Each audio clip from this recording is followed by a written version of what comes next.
Hello बच्चों, let's read the question. The question says describe the pathway of protein hormone insulin from its gene to its export from a cell of your pancreas. Question में हमें बोला है कि एक protein hormone होता है insulin. हमें इसका पाथवे डिस्क्राइब करना है from its gene to its export from the pancreatic cells. तो सबसे पहले क्या करेंगे, हम इस क्वेश्चन में की कॉन्सेप्ट को समझ लेंगे. तो इस क्वेश्चन में हमारा की कॉन्सेप्ट होगा हॉर्मोन्स.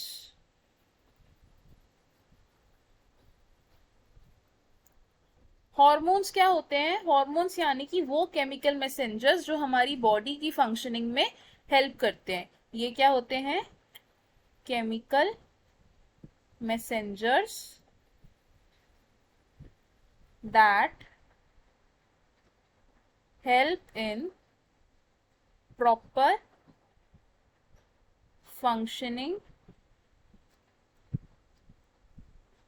Of the body. अब ऐसा ही एक हार्मोन है इंसुलिन. ये कहाँ प्रोड्यूस होता है? In the pancreas. Produced in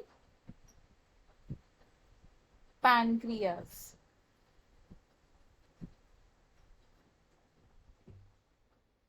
अब इंसुलिन का जीन कैसे एक्सपोर्ट होता है और कैसे सिक्रीट होता है फ्रॉम द पैनक्रियास, इसका पाथवे हम समझ लेंगे.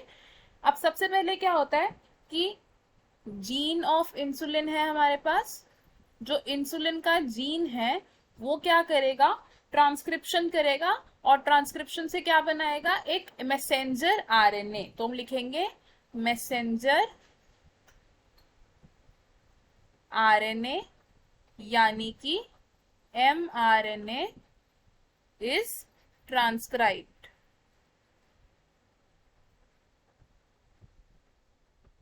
अब जब मैसेंजर आरएनए ट्रांसक्राइब हो जाएगा तो इसके बाद क्या होगा? ये मैसेंजर आरएनए मूव करेगा into the cytosol. mRNA moves to cytosol.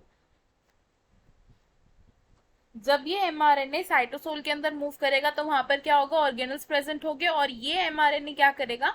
Attach करेगा to the ribosome of rough endoplasmic reticulum. तो एमआरएनए क्या करेगा?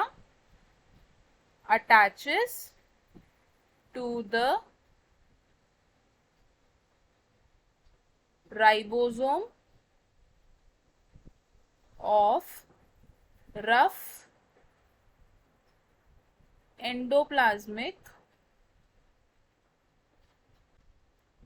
रेटिक्यूलम.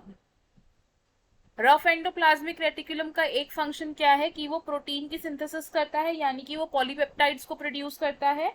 तो ये रफ एंडोप्लाज्मिक रेटिकुलम क्या करेगा? प्रोटीन को फॉर्म करेगा. तो हम क्या लिखेंगे? नेक्स्ट स्टेप क्या होगा? Rough endoplasmic reticulum will synthesize proteins. Rough endoplasmic reticulum will synthesize proteins. अब जब प्रोटीन सिंथेसाइज हो चुके हैं तो ये प्रोटीन्स क्या होंगे? पैक होंगे और ट्रांसपोर्ट हो जाएंगे टू अ वेसिकल. तो हम लिख सकते हैं कि सिंथेसाइज्ड प्रोटीन्स आर पैक्ड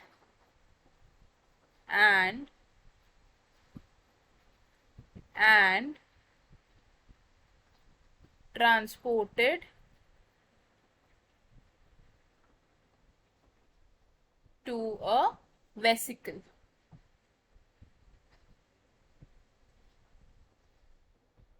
अब पैक होने के बाद ये प्रोटीन कहाँ जाएगा? गोल्जी सैक में जाएगा और वहां से गोल्जी अपैरेटस के शिपिंग फेज से इस प्रोटीन को एक्सपेल आउट कर दिया जाएगा. तो हम इसे कैसे लिख सकते हैं कि protein moves to Golgi sac. और गोल्जी सैक में मूव करने के बाद प्रोटीन के साथ क्या होगा? कि देन वो एक्सपेल आउट हो जाएगा, इट इज एक्सपेल्ड। और कहां से एक्सपेल्ड होगा? From the shipping face of Golgi. अब जब ये प्रोटीन एक्सपेल आउट हो गया, तो एक्सपेल होने के बाद ये प्रोटीन कहाँ जाएगा? ये प्रोटीन अब फ्यूज हो जाएगा प्लाज्मा मेम्ब्रेन के साथ। तो हम इसे लिखेंगे protein is now fused with plasma membrane. Plasma membrane के साथ फ्यूज होने के बाद ये प्रोटीन क्या करेगा? फाइनली पैनक्रियाटिक सेल से इंसुलिन को सिक्रीट करेगा। तो हम इसे क्या लिखेंगे? Protein from plasma membrane secretes the hormone. कौन सा हार्मोन? इंसुलिन। तो हमें हमारे क्वेश्चन का आंसर मिल गया। क्वेश्चन में हमसे क्या पूछा था कि एक जीन फॉर्म से इंसुलिन जो है वो कैसे सिक्रीट होता है पैनक्रियाटिक सेल से। तो हमने पूरा पाथवे समझा। I hope you understood it well. All the best. Thank you.